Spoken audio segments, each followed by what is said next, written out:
Thank you very much. It's an honor to be here and to follow the two previous speakers and the thought-provoking sentiments of Chappelle.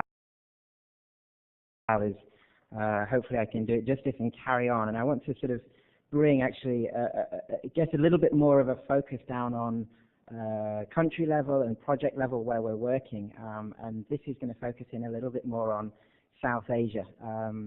We've, I guess, talked quite broadly about globalization, about what's happening quite globally, and so maybe it sort of fits quite nicely. And this is a project that we're implementing that I want to talk to you about, but it has a lot of resonance with what we've been talking about already this morning. The project title is Towards Disability Inclusive Development, and there's many, many facets to disability inclusive development.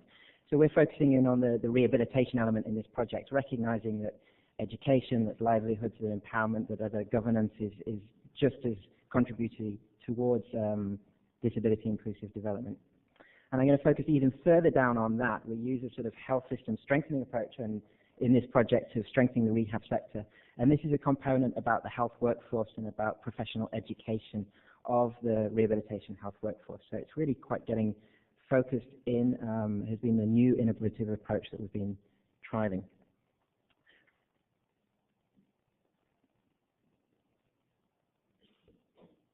Before I start with that, however, I just want to give a very short elevator pitch about Handicap International, if you aren't aware of them. This is one of our rehabilitation centers in Kandahar in South Afghanistan, a place that's got a particular place in my heart. I spent 2 years there with Handicap International, so I know the South Asia context reasonably well. HI works in about 60 countries globally and is 30 years old last year, and works on a range of disability inclusive development projects, from livelihoods and education and inclusion through to physical rehabilitation, health and prevention, supporting civil society. We're headquartered in France, in Lyon. Is that okay? We're headquartered in France, in Lyon, but we're a federation, so I'm actually based in the US Association, and my role has been really focusing on trying to get rehabilitation engaged more in the global health sector. So trying to look at the new developments in health, the prevalence of people living with non-communicable diseases, with HIV and AIDS, with maternal and child health issues, and looking at how rehabilitation can better engage with that sector. So very much similarly along the lines of what Chappelle has been talking about, is that we need to be able to talk the talk to the people who are having the decision making, who are making the funds and posing their priorities in the right areas.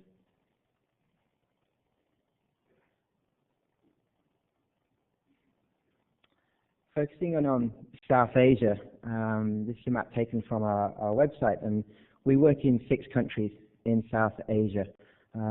Starting from the sort of left, we work in Afghanistan, doing a lot of work on landmine physical rehabilitation and inclusive education. In Pakistan, a lot more on the emergency side of the response following the floods and the earthquake several years ago now, 2008. Nepal, we do quite a lot of work in rehabilitation sector as well. In India, Bangladesh and Sri Lanka, and all have components of rehabilitation in those countries. We've recognized over time a lot of the countries that I've listed there are countries that are coming out of conflict, or some of them are still very much in a state of conflict areas, and a lot of rehabilitation funding has often come out of disasters or conflict. But we've recognized with HI that actually, although we've seen a lot of clients who are victims of landmines, or we've seen a lot of people for rehabilitation who've been affected by earthquakes, we also see a lot of people with health conditions that cause impairments and health conditions that we're really seeing a lot more of. This is a slide, it's not so clear perhaps, but this is a slide from the University of Washington Institute of Health Metrics and Evaluation, the Global Burden of Disease study that was alluded to earlier on. On the top you see the status of health in South Asia in 1990, and on the bottom is the same status but in 2010. The blue is non-communicable diseases, the red is communicable diseases, and the green is injuries and accidents. And it's just showing the number of DALYs and how the picture is changing over the past 20 years. So you can see that there's still a lot of each of the 3 of them, but actually over the last 20 years, the rise in non-communicable diseases like diabetes and heart disease is having a big impact on the health demographic of the population. Accidents and injuries have also increased. I think it's from about 8% to 11% of the total DALYs across that region.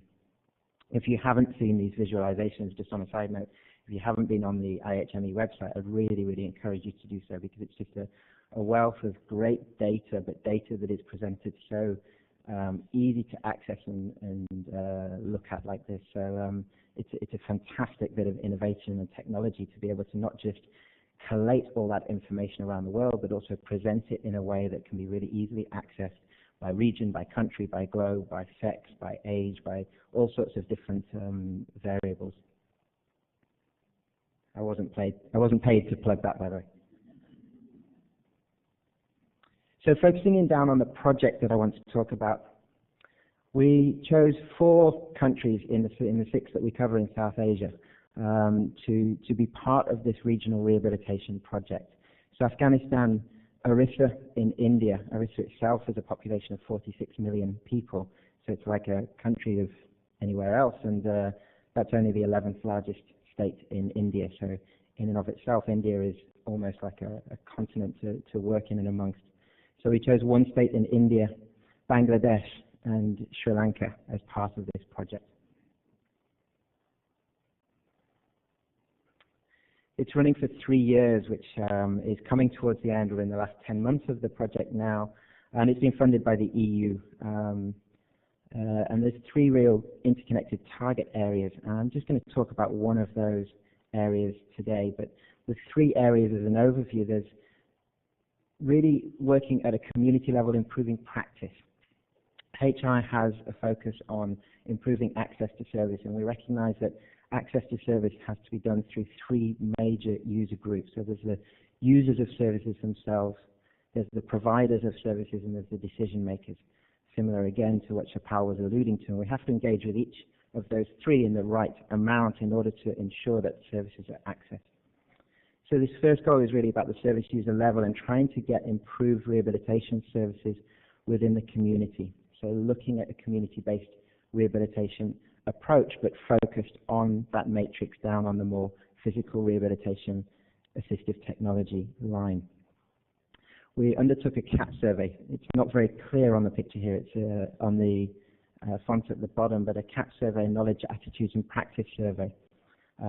If you have a chance, I won't go through it, but the consultants who did this survey have done a wonderful presentation that have really taken views from across the 4 countries, looked at similarities, looked at differences, looked at what the situation is at the moment, beliefs around disability referral systems, how people get to access services, what prohibits them from accessing services.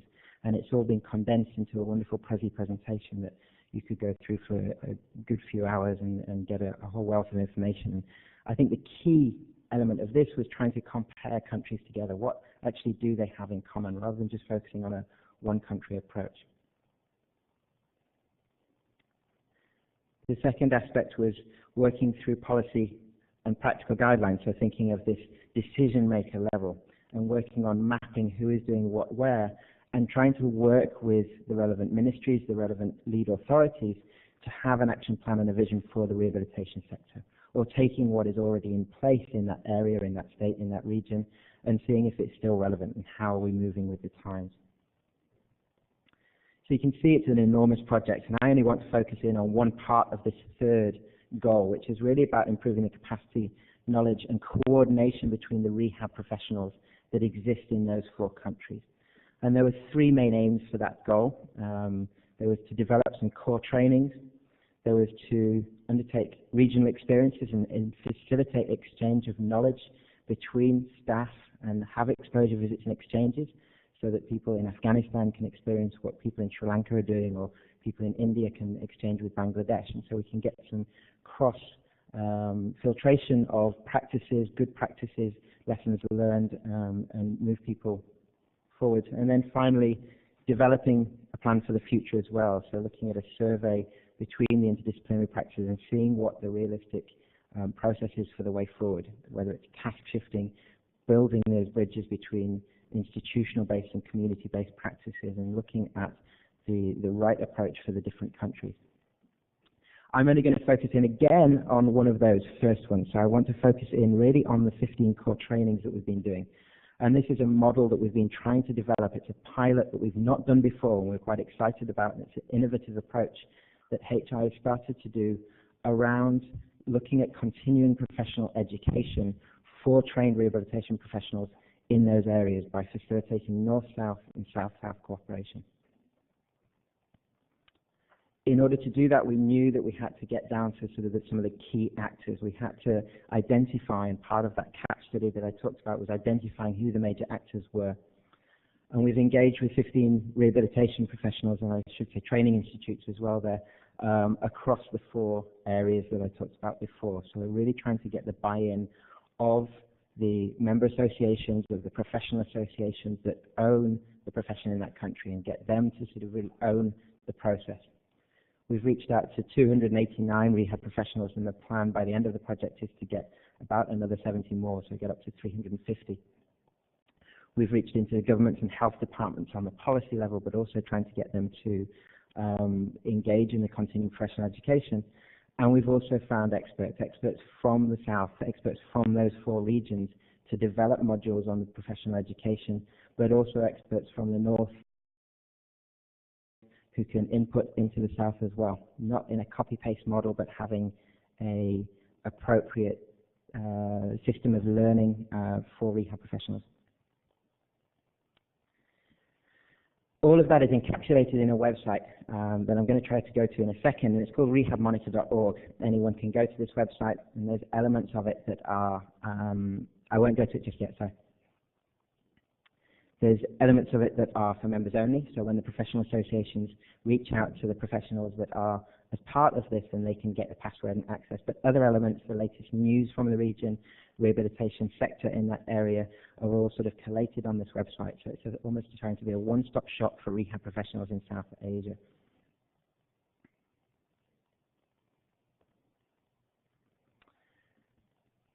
So as I mentioned before, we really sort of tried to focus continuing professional education on a health workforce approach. We're trying to sort of really hone in on that group, and we recognize that we need to deliver good quality rehab services, but that one of the challenges of doing that was this changing demographic that I talked about before, and the training that rehabilitation professionals have had in the past, and perhaps one is not necessarily flowing with the other one. So we were trying to look at what do we need to deliver good quality services, and what do professionals need to have in order to do that.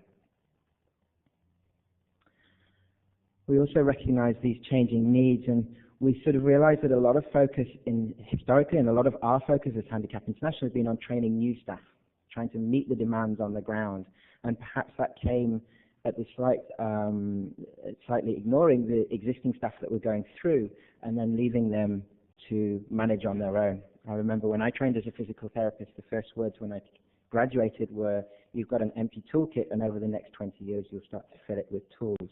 And what we were doing is supplying a lot of people with empty toolkits, but then not really taking sure that they had the right tools to do the job, especially when perhaps the situation was changing. So this was something we looked at and said, yes, training of new professionals or looking at how we get services to people is vital, but we also need to make sure that those that have been trained in the past are maintaining their skills, competencies, and appropriateness.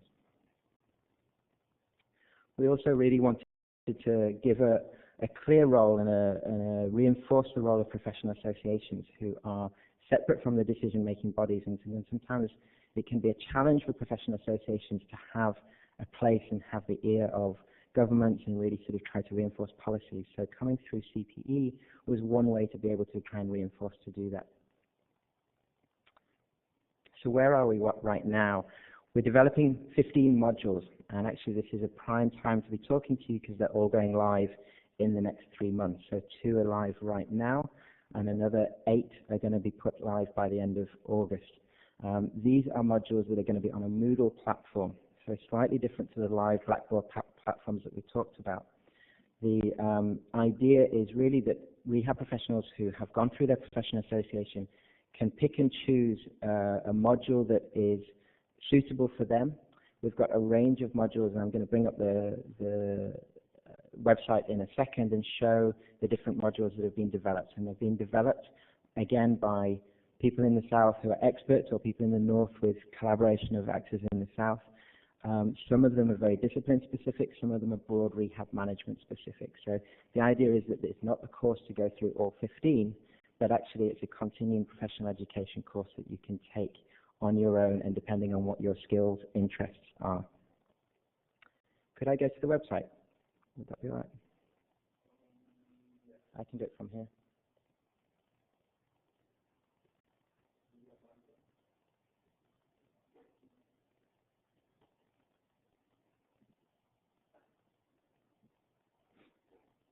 If technology works, it should come up.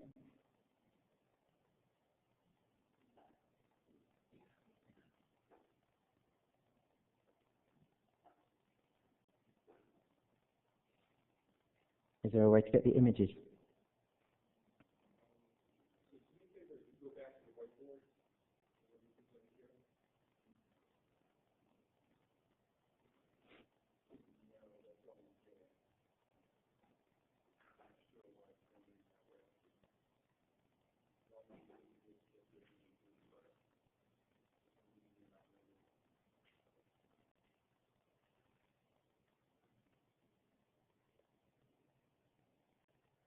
No problems. I'll try and navigate through. The one page I wanted to sort of take you to is the page that shows the 15 modules, and I'll send a link to that afterwards. But there's modules around health-related rehabilitation, there's modules more specific around stroke, ones around burns, ones around cerebral palsy. There's also research, so rehabilitation research. So again, trying to capture a wide variety. And the yeah. Okay.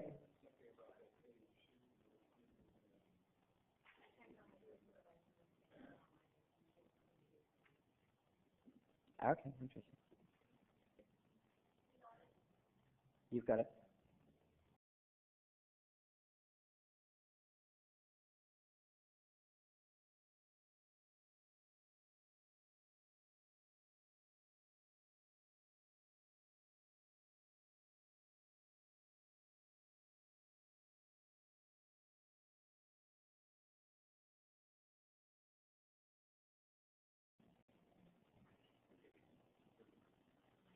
Yeah. Hello again to the people on the webcast. I think we had some technical issues, but I believe you're back. So we won't go to the website. It's not really linking up, but if you do have obviously your internet next to you then, or on the computer, then feel free to go to rehabmonitor.org and have a look. There should be a link to the professional modules on that page, and you can have a look through.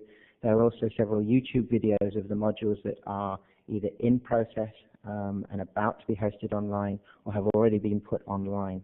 You won't be able to get through to the content because obviously that is restricted at the moment for rehab professionals in South Asia who would, like I said, go through their professional association to apply to undertake a course, and it's sort of seeing whether it's appropriate for them.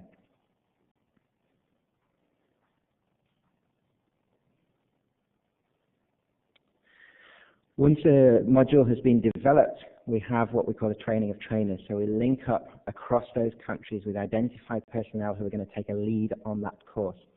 So the screenshot on the right-hand side there is a screenshot of the research component, and the designer of the research component is the lady second in from the left, who was based in Canada, and she undertook a live session to go through the project with a selected number of people in what we call face-to-face or online sort of learning like this. The idea is that the people taking the course won't do that live as this. They will download, or they will sort of access the information that is all there for them to read in a self-directed way, but they will have point people in the country who have taken the training of trainers on that course and can help guide them through.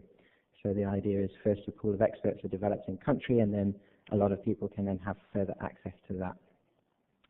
That's also supplemented, and the first sort of reaction I had to this was like, well, that's all fine and well, but self-directed learning can't replace practical face-to-face learning for certain things. Rehab professionals, or rehab is a lot of hands-on, it's physical, it's personal sort of work. So how do we sort of replace that? And we've supplemented that with in-country visits as well.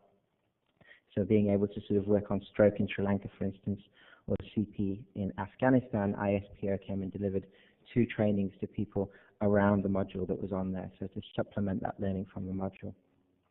As I mentioned, the first modules are going on live at the end of the month with the professional associations to promote to their members. This is a screenshot of one of the modules, the quality management in physical rehabilitation. It's self-directed, as I mentioned, and the idea is that there's a number of lessons. So at the top there, highlighted, you sort of see the lessons that the lesson that they're going through at that point, and then the next screen down the right-hand and the left-hand side is the specific slides that relate to the different things, and there'll be quizzes embedded within that Moodle platform, and there will also be downloadable fact sheets that are through there. So it'll be predominantly PowerPoint-led with slide support.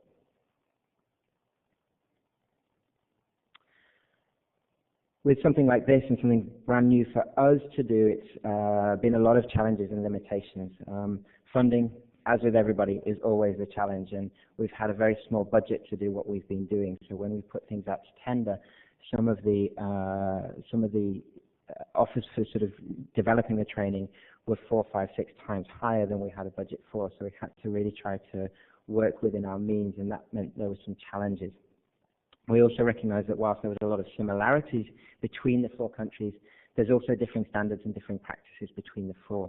So having a one-size-fits-all training is challenging, and we're trying to sort of work with the professional associations to make sure that's tailored for the appropriate context. Developing the collaboration between the professional associations, and it comes back to what Chapal was saying of sometimes we have a fragmented rehabilitation sector, and sometimes people are quite defensive about their roles or don't necessarily like to engage with each other, and we found that as a bit of a challenge in trying to sort of get cross-disciplinary learning, interdisciplinary learning, and sometimes that didn't always go down so well. The technology, even though we're doing it online, it's still, not doing it live, there's still sort of limitations to internet access and bandwidth in certain countries. And finally, language, that although English is the medium across those 4 countries, there was still levels of English that were difficult, and we didn't have the budget to be able to translate into different local languages as well, so that was a challenge. We had unexpected successes aside from what we set out, and I'll leave you read this quote from one of our project managers who was running the project, who really sort of said that first of all, people refused to sit together, as I mentioned, as one of the challenges, or sometimes they wouldn't want to sort of meet. There were sort of differences between the 2, and actually over time this has been a platform that's helped to bring some professional associations together and engage in joint advocacy together. So it wasn't necessarily our plan to have a continuing professional development module as a builder of bridges between professional associations, but occasionally, as with the example in Odisha and Odisha are the same, they have started to sort of work together to be a stronger voice collaboratively rather than several voices separately. I'm not going to read this slide out, but it's just when we presented, first of all, to Afghanistan, there were some very, very good questions that were asked, and we've had the similar questions asked before, so I thought when it came up to questions, these might be ones that are the obvious ones to come up, and they're the answers to those. So thank you very much. Open to any questions. I've tried to go through quite quickly to make up some time, so if there's anything that I skimmed over, then I'm happy to answer.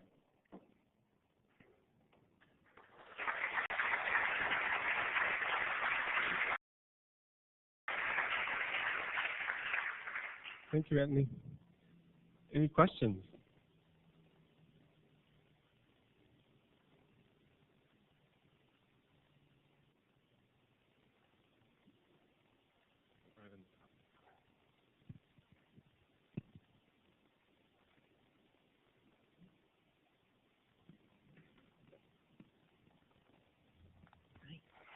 Hello, I'm wondering if there are any plans to translate these training programs in Spanish or to be used in some other countries, etc.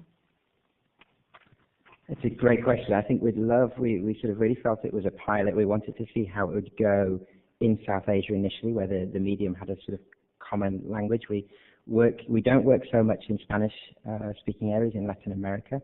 we do in French-speaking West Africa. We chose South Asia for two reasons. One, because generally as a rehabilitation platform there, it was more advanced than perhaps a lot of areas where we're working in East or West Africa. And also, generally speaking, internet access was higher there. I think what we're going to do with these afterwards is still open for discussion. I think a lot of us within the organization are very keen that we open it out to a much broader audience, but we're also very aware that we've tried to contextualize it to the South Asia context. And so some of them won't be appropriate and relevant for Latin America or West Africa. So although you could potentially use a skeleton, you would still need somebody writing the modules who knew those contexts very well.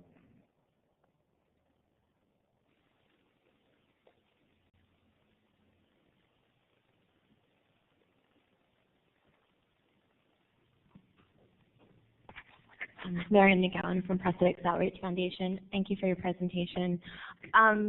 One question I had is you were working with these different countries and you were talking about cross-country visits, correct? Mm-hmm. How did that go? Yeah. Generally very good. I'll speak of an experience that I had when I was in Afghanistan, and we facilitated a team to go across to Nepal, actually. And what was quite interesting is our team in Afghanistan is down in the south, in Kandahar, and in a lot of the sort of conflict-affected areas. And it was quite interesting that even though they were a highly competent team, they'd become quite specialized in that side. And we sent them to Nepal, that was a real hub, a sort of flagship rehab program for us, expecting that the Afghan team would learn a huge amount from Nepal. And when we actually facilitated the two together, the Nepal team had a myriad of questions about how they did things in those contexts, how they got out into communities when there was so much war and conflict around. And actually there was a huge amount of just interest and exchange between the two that we realized actually this is absolutely worth sort of exchanging, and sort of similar to the discussion about sort of peer support, people with disabilities supporting other people with disabilities, then actually us as Western trained physical therapists providing the link between countries in a similar region, it makes a lot more sense for rehabilitation professionals within that region to be facilitated to exchange with each other. And one of the features on the Rehab Monitor is an online forum for them to be able to sort of exchange and pose questions to each other to say, how do you do this in Bangladesh, or how might you sort of go about this in this country? So.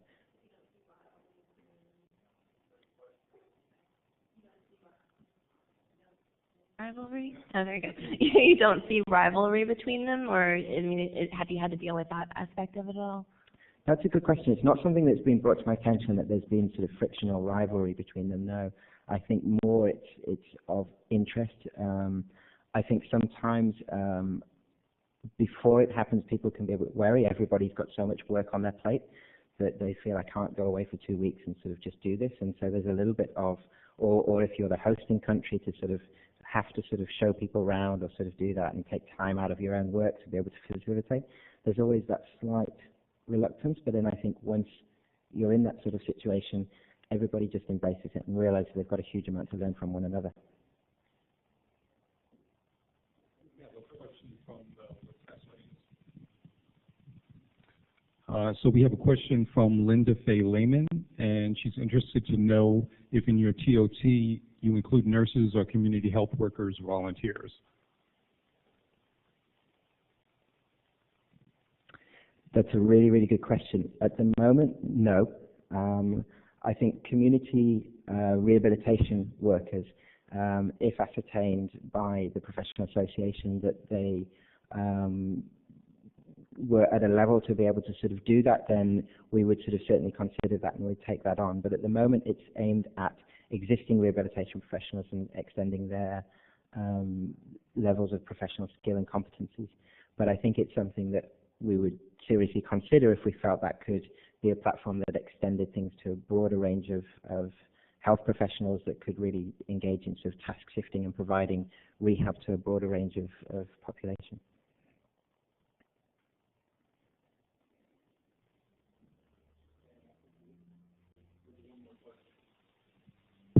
There's one more question from the webcast audience from Lysanthia.